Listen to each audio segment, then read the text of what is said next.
네, 안녕하세요. 오늘 전화 클럽 소개를 맡은 허동원입니다. 이번 기초 세미나는 카이스트의 조준영님께서 PIC Towards Scalability를 주제로 발표해 주십니다. 조준영님은 현재 카이스트 퀀텀 디바이스 랩 소속으로 포토닉 인테그레이트 서킷과 양자 이미터에 관심을 가지고 계십니다. 참고 자료는 댓글로 달아드리도록 하겠습니다. 그럼 조준영님을 박수로 맞아주시기 바랍니다. 네, 안녕하세요. 사람 한 10분 정도 계신데, 저는 조준영이라고 합니다. 오늘 기초 세미나를 진행하게 됐고요. 어, 사람이 많지 않으니까, 어, 너무 부담 갖지 않고, 천천히 오늘 준비한 내용 짧게 설명드리고, 좀 일찍 마무리를 좀 괜찮을 것 같습니다. 네. 오늘 제가 준비한 내용은 포토닉 인테그레이드 서킷이라는 개념에 대한 얘기를 좀 해보려고 합니다. 그래서 오늘 한 10명 정도 있는데, 보통 저희 학교에서 이제 실제로 이런 주제로 수업이 열리면은 한 10명 정도 왔을 때거든요, 보통. 그래서 그래도 뭔가 그런 수업하시는 교수님들이 이런 기분이었구나 싶기도 하고 그렇네요. 줌으로 하는 게 지난번에 제가 했을 때는 좀 많이 어색했는데 두 번째 하는 거는 언어도 한국어 해가지고 좀 더 확실히 나은 것 같습니다. 바로 본론으로 들어가도록 하겠습니다. 이 강의를 지금 이걸 듣고 계신 분들이 다 어떤 배경일지 일단 모르겠어요. 모르겠어.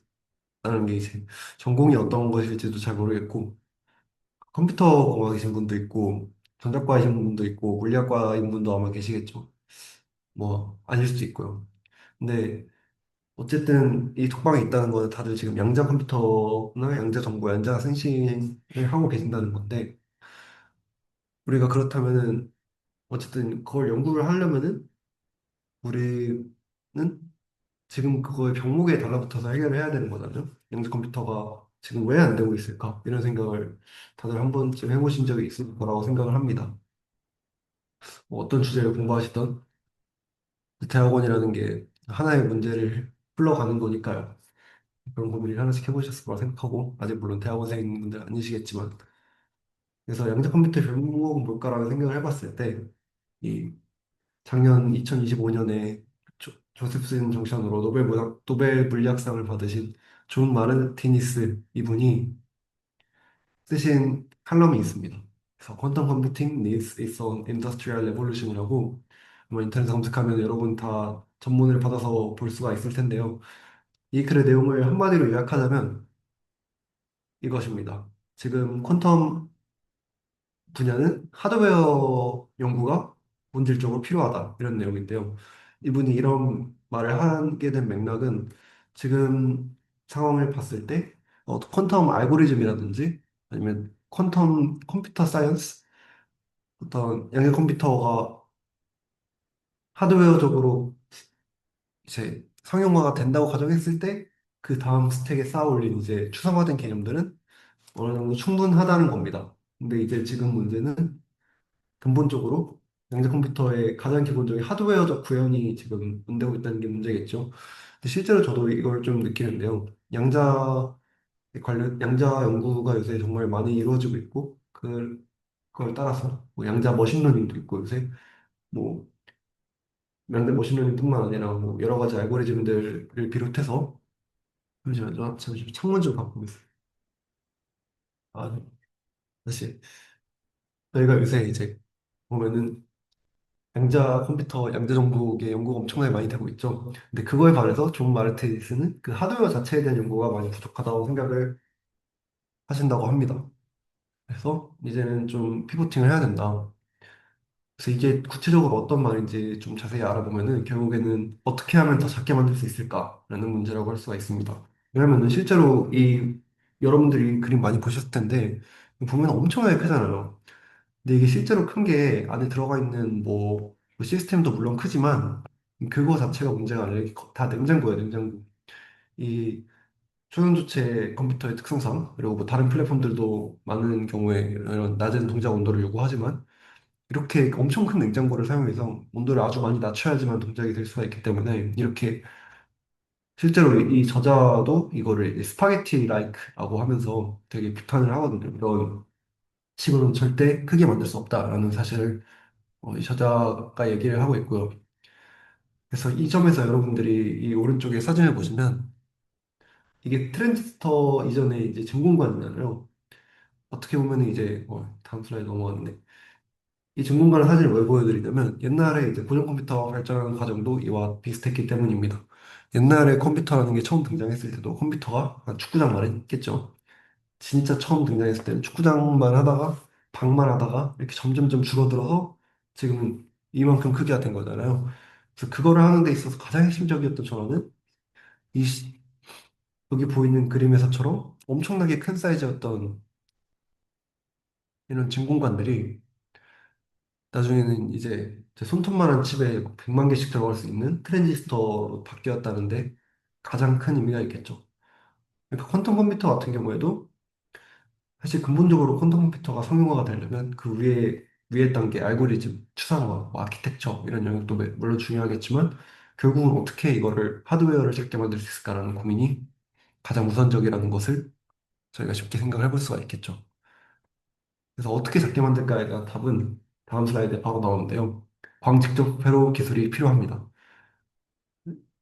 그래서 지금 이 사진에서 보시는 게 제가 이제 컴솔이라는 프로그램 만드는 회사 사이트에서 웹사이트에서 가져온 글인데 이게 이제 한글로 하면은 광직적 회로거든요. 그러니까 이 포토닉을 빼면 그냥 IC잖아요. 아마 전자공학과나 컴퓨터공학과 하신 분들은 이 개념에 이미 익숙하실 것 같은데 이게 직접 회로라는 게 뭐예요? 이 아주 조그만 칩 안에다가 이런 회로 배선 같은 거를 다 지금 깔아놓을 수 있게 됐잖아요. 현대 기술이 많이 발전을 해가지고 이제 삼성 같은 경우에는 이제 뭐 3나노 공정 이런 말을 할 정도로 진짜 나노미터 스케일로 전자가 지나다니는 전선을 파고 막 전자를 어디로 보낼지 컨트롤하고 이런 게 다 가능해진 시대인데 딱 그 전자를 빛으로 바꾼 게 이 광직적 회로 기술이라고 할 수가 있겠습니다.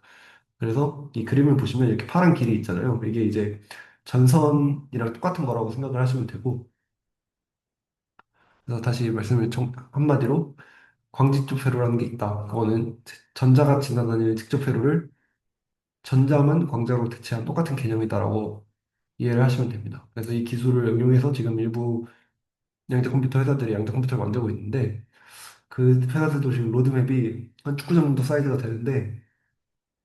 되는 걸로 제가 알고 있는데 그것도 지금 이 기술을 활용해야만이 그 정도가 되는 거고 그 말은 이제 그게 아니라면 아예 불가능하다는 얘기와 동일하겠죠. 그래서 이 광직적 회로를 이해하기 위해서 정말 이 내용을 오늘 관련 내용을 짧게 설명을 드릴 텐데 이거는 사실 이미 아시는 분들이 많을 수 있어요. 지난번에 저널 클럽 할 때 보니까 이미 아는 분들이 좀 많이 들어와 계시더라고요. 그래서 혹시 이미 아는 내용이면은 이런 기본적인 내용은 뭐 많이 들으면 도움이 되잖아요. 그러니까 그냥 아 그렇구나 그래서지 하고 그냥 들어주시면 될 것 같습니다. 네, 광직적 회로에서 한 가지 가장 중요한 개념 자는 웨이브 가이드라는 개념을 뽑을 수가 있는데요. 이게 중요한 이유는 다른 게 아니라 여러분들이 회로를 생각하면 뭐가 제일 중요해요? 그러니까 회로에서 기본 단위는 뭘까요? 라고 하면은 누구나 전선을 떠올릴 거잖아요. 회로는 당연히 뭐 이 전압점과 저 전압점을 이어주는 전선이 가장 중요한 거죠. 그것처럼 이제 빛도 그냥 공기 중에서 빛을 퍼뜨리면은 그냥 제멋대로 이 온갖 방향으로 하잖아요. 그런데 그거를 이제 특정 방향으로만 직진을 시킬 수 있는 게 웨이브 가이드고 이제 하나의 예시로는 여러분들이 고등학교 때 아마 배우셨을 이 옵티컬 파이버가 있죠. 광섬유라고 하는데 한국어로. 네. 이거를 보시면은 여러분들 아마 고등학교 물리 1이나 물리 2에서 배우셨을 거예요. 아니면 통합과학이나 그죠? 이렇게 안에 굴절률 높은 물질이 있고 밖에 굴절률 낮은 물질이 있으면 이렇게 전반사 전반사 전반사 하면서 빛이 이 안에서 갇혀서 진행이 되잖아요. 그러니까 이런 방식을 통해서 우리가 빛을 특정 방향으로만 보낼 수 있게 되는 거죠. 이게 되게 아무것도 아닌 것처럼 들리시겠지만 사실 엄청 대단한 겁니다. 왜냐면은 여러분들이 빛을 원하는 방향으로 딱 맞춰서 쏘기라는 게 얼마나 어려워요. 그쵸? 사실 생각해보면 레이저 같은 것도 이렇게 쏘면은 눈에는 직선으로 가는 것처럼 보이지만 사실 이렇게 확산을 하고 있고 그죠? 그리고 이제 보통 우리가 일반적으로 생각하는 LED에서 나오는 빛 같은 거는 기본이 이제 사방으로 퍼지는 거잖아요. 우리가 그거를 막 이렇게 구부리거나 아니면 특정 방향으로 가게 하고 싶다. 뭐 A 지점에서 B 지점까지 딱딱 빛을 잇고 싶다. 이게 특히 뭐 그 구간이 직선이 아닐 수도 있고요. 그런 경우엔 정말 어려울 수가 있습니다. 근데 그런 걸 가능하게 해주는 게 이제 웨이브 가이드라고 할 수가 있고요. 근데 사실 그 기본에 있는 원리는 그렇게 어렵진 않습니다. 여러분들이 고등학교 때 배웠던 전반사, 그리고 조금 더 아시는 분들은 뭐 맥스웰 방정식 같은 걸 쓰면은 파동 관점에서 좀 더 깊은 이해까지 하실 수가 있는데, 그거는 뭐 이미 하시는 분들은 다 하실 거라고 생각을 합니다. 그래서 여러분들 이미 광섬유에 대해서는 어느 정도 아실 것 같아요. 이미 지금 태평양에 광섬유가 깔려 있잖아요. 한국과 미국에 지금 여러분들이 인터넷으로 이렇게 미국에 있는 사이트를 금방금방 들어갈 수 있는 것도 다 이렇게 바다 속에서 광케이블을 통해서 빛 신호가 오고 있기 때문인데요. 그래서 그런 여러분들한테 이미 실생활에서 많이 사용되고 있어서 익숙한 개념 1, 광섬유를 이렇게 오른쪽에 있는 칩 사이즈로 아주 작게 만든 것이 웨이브 가이드라고 이해하시면 직관적으로 될 것 같습니다. 네, 이렇게 해서 일단 제가 이 얘기를 왜 드리냐면 그냥 PIC라는 게 있다라고 하고만 끝내면은 너무 여러분들이 기억에 남는 게 하나도 없으실까 봐 여기서 쓰이는 가장 널리 쓰이는 그런 용어들을 좀 알려드리는 거고요. 이걸 알게 되면은 나중에 여러분들이 혼자서 뭐 이런 직접 과학 회로가 나오는 논문을 읽으실 때나 뭐 더 나아가서 공부를 하실 때 도움이 되지 않을까 생각합니다. 그래서 첫 번째 개념으로 빛을 가두는 기본 전선의 개념인 도파로에 대해서 알아봤고, 이제 그 다음으로는 이제 이 슬라이드에 제가 제목을 넣는 거는 좀 깜빡을 한 것 같은데, 이제 이런 독특한 물질들이 있습니다. 이것도 이제 배경이 있는데요. 여러분들이 생각을 한번 해보시면은, 우리가 빛이 있잖아요. 빛이 있고, 전자가 있죠. 우리가 그냥 원래 사용하던 회로의 전자가 있는데, 이 빛과 전자를 서로 매개하는 그런 플랫폼이 필요하다는 거를 우리가 조금 생각을 해보면은 생각을 할 수가 있어요. 왜냐하면요, 이게 우리가 결국에 양자 컴퓨터를 만든다는 거는 진짜 순수한 제로부터 기술을 다 닦아 나가는 게 아니거든요. 결국에는 이제 클래시컬 회로가 쓰이는 부분이 있을 수밖에 없고, 그리고 실제 광양대 컴퓨팅에도 그런 부분이 있고요. 그리고 그것뿐만 아니라도 우리가 이제 빛을 우리가 원하는 대로 컨트롤하기 위한 방법들이 이것저것 필요할 거 아니에요. 어쨌든 빛을 우리가 이 칩 안에 박아 넣어서 뭐 이렇게 여러 군데 우리가 원하는 대로 딱딱 흘러가기 원하니까, 그래서 그 전 슬라이드의 내용 하나가 이제 우리가 빛을 원하는 대로 어떻게 보낼 수 있을까에 대한 거였다면, 이거는 이제 빛의 속도를 어떻게 바꿀 수 있을까에 대한 얘기입니다. 여러분들이 물리 시간에 다들 배우셨겠듯이 이제 굴절율이라는 게 있어요. 어떤 물질에는 굴절율이라는 게 있어가지고, 이 굴절율이 크면은 빛이 천천히 가고 굴절율이 작으면 빛이 이제 빨리 가거든요. 그래서 조금만 생각을 해보면은 여러분들이 생각했을 때, 아, 그러면 이거를 어떤 전기적으로 생각을 하면은 이걸 온오프 스위치처럼 약간 생각을 할 수도 있겠죠. 만약에 이거를 우리가 자유자재로 바꿀 수 있다면 빛을 빨리 가겠다, 천천히 가겠다, 빨리 가겠다, 천천히 가겠다 하면서 어떤 스위칭 작용을 할 수가 있지 않을까라는 생각을 할 수가 있을 거예요. 전자 회로는 이제 이렇게 아날로직하게 생각을 해보면은. 그래서 우리가 그런 것들을 하기 위해서 이런 오른쪽에 있는 이런 그림을 여러분들이 아마 한 번씩 들어보셨을 것 같은데, 페로브스카이트 구조라고 하고요. 예, 오른쪽에 있는 물질은 리튬 다이오베이트라는 물질, 그리고 바리움 타이타네이트라는 물질인데요. 이런 물질들이 하는 역할이 뭐냐면 전기장을 걸어주면 그거에 따라서 굴절율이 바뀌어요. 그래서 이런 것들을 통해서 우리가 빛의 속도를 컨트롤할 수가 있는 거죠. 우리 전 슬라이드에서 이제 빛이 어디로 가는지 방향을 컨트롤할 수가 있게 되는데, 이제 이런 특별한 물질들이 있으면 빛의 속도까지 컨트롤할 수가 있다. 그러면 이제 우리가 뭐 구체적으로 오늘 모든 걸 얘기할 수는 없겠지만 속도도 제어할 수 있고 방향도 제어할 수 있으니까 이렇게 안쪽에서 이렇게 온갖 일들을 할 수가 있겠죠. 그러니까 빛을 가지고 굉장히 정교하게 다루는 작업들을 가능하게 하는 그런 컴포넌트들이라고 생각을 해주시면 될 것 같습니다. 그래서 이 기술이, 이건 살짝 이제 주제를 벗어난 말인데, 양자 컴퓨터라는 주제에서는 양자 컴퓨터뿐만 아니라 이런 이제 빛을 컨트롤하는 기술 자체가 양자 컴퓨터뿐만 아니라 이런 데이터 센터 같은 데서도 요새 많이 쓰입니다. 많이 쓰이게 된 이유가 데이터 센터 같은 경우에 보내야 되는 데이터가 굉장히 많잖아요. 그래서 이제 이쪽에서도 많은 데이터 전송이 광으로 대체되고 있는 추세거든요. 근데 그 말이 광으로 데이터가 전송이 된다면 결국에는 우리가 광신호랑 전기신호 그 사이에 매개체가 필요하겠죠.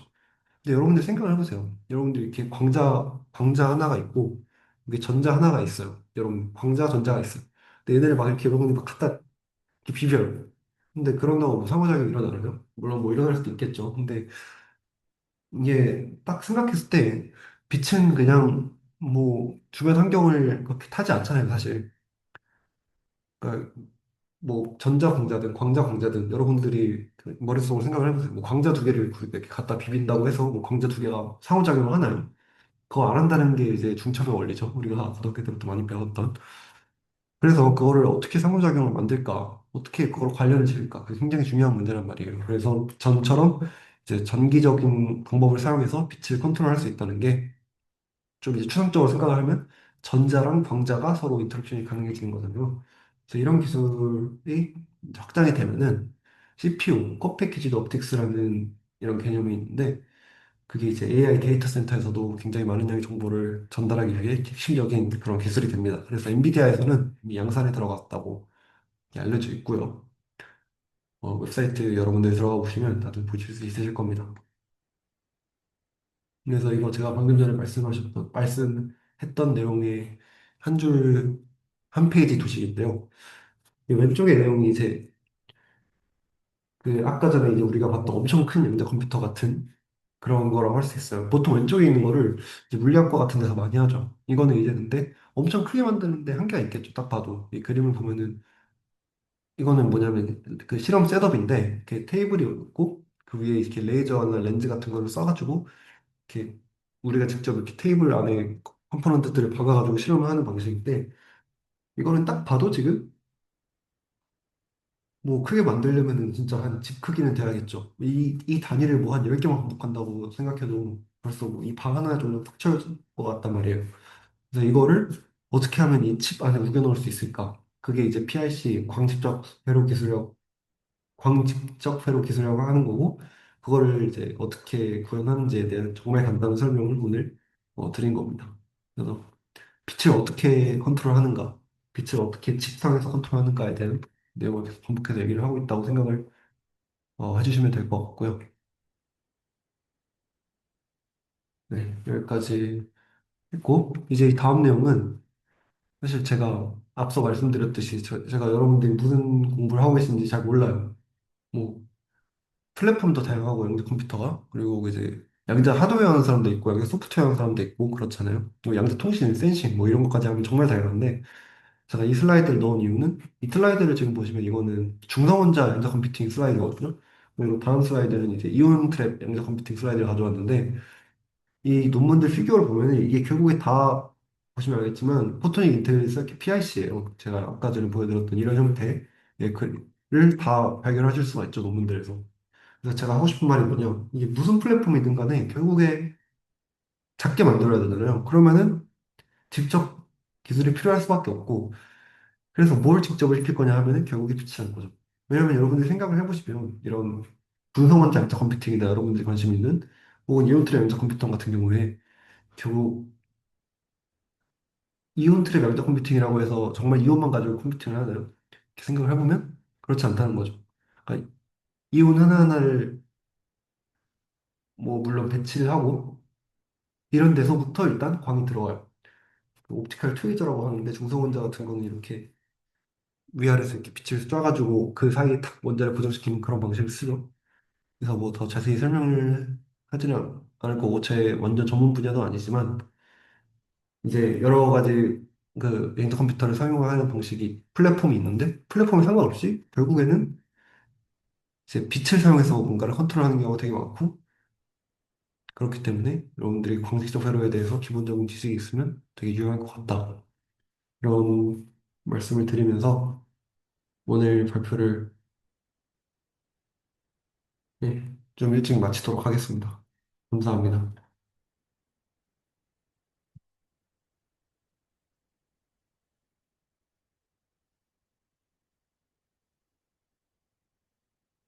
혹시 질문 있으면 올려주시면 남은 시간 동안 답변해 드리도록 걸로 하겠습니다.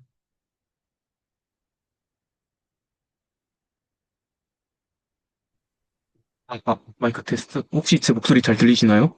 아, 네, 잘 들립니다. 네. 사실 질문이라기보다는 코멘트를 좀 하나 드리고 싶은 게 있어서요. 네, 네. 그러니까, 방금 코페기스트 옵틱스 얘기를 조금 하셨는데, 그게 네, 네. 이제, 뭐라고 해야 돼. 우리가 이제 PIC를 얘기를 했지만, 이제 PIC를 사실 컨트롤할 때 우리가 그 기존의 전자회로를 쓴단 말이에요. 그래서 그 둘을 이제 그러니까 PIC를 컨트롤하는 방법, 내지는 이제 혹은 뭐 고속으로 이제 정보를 전달하고 그런 관점으로서의 이제 코패키지 옵틱스가 연구가 되고 있다라고 이해하시면 좋을 것 같습니다. 네, 이 어, 코멘트를 드리려고 하고요. 네, 네, 감사합니다. 그리고 저 같은 경우는 질문은 딱히 없습니다. 네. 아마 전공자이신 것 같아요. 네. 그래서 정확히 이게 짚어주셨고, 네. 일단은 저는 기초 세미나라서 저 용어 자체에 대한 설명은 제가 더 깊게 드리진 않았지만 정확하게 설명해 주셨고 혹시 관심 있으신 분들은 더 키워드 중심으로 검색해 보시거나 아니면 GPT한테 설명해 달라고 하면은 요새 굉장히 잘 해줄 거기 때문에 네, 더 알아보시면 좋을 것 같습니다. 감사합니다. 혹시 관련 분야를 하는 분이신가요? 사실 저 같은 경우는 그 손영익 교수님 연구실 소속은 아니고 이제 같은 PIC 연구하시는 유병식 교수님 연구실에 소속되어 있습니다. 그래서 아, 다만 이제 손영익 교수님하고의 차이점이 있다면 손영익 교수님이 이제 PIC를 약간 양자 역학 혹은 이제 양자 컴퓨팅 관점에서 바라보신다면 저희는 이제 PIC 소자 자체 내지는 이제 PIC를 활용해서 이제 포토닉 뉴럴 네트워크 이쪽을 조금 보고 있어요. 그래서 근데 이제 교수님께서도 조금 퀀텀 이런 걸 좀 해보려고 하시고, 그리고 저 같은 경우는 이제 석사를 퀀텀 관련으로 해가지고 석사학위를 받았고요. 그래서 조금, 네. 그래서 PIC 분야에 좀 관심이 있어서 이렇게 한번 수업을 들으러 와봤습니다. 네, 감사합니다. 석사를 마무리하셨으면은 저보다 잘하실 텐데 코멘트까지 와서 주시고 감사드립니다. 아니요, 아니요. 근데 그 말씀하신 내용들도 이제 저한테도 많이 공부가 되었어서, 네. 그 점은 오히려 제가 더 감사하다고 생각합니다. 감사합니다. 다른 질문 있으시면 받아보도록 하겠습니다. 질문이 없으시다면은 잠시 쉬었다가 28분부터 다음 발표를 듣겠습니다. 감사합니다. 좋은 발표 들려주신 조준영님께 감사 인사 드리겠습니다.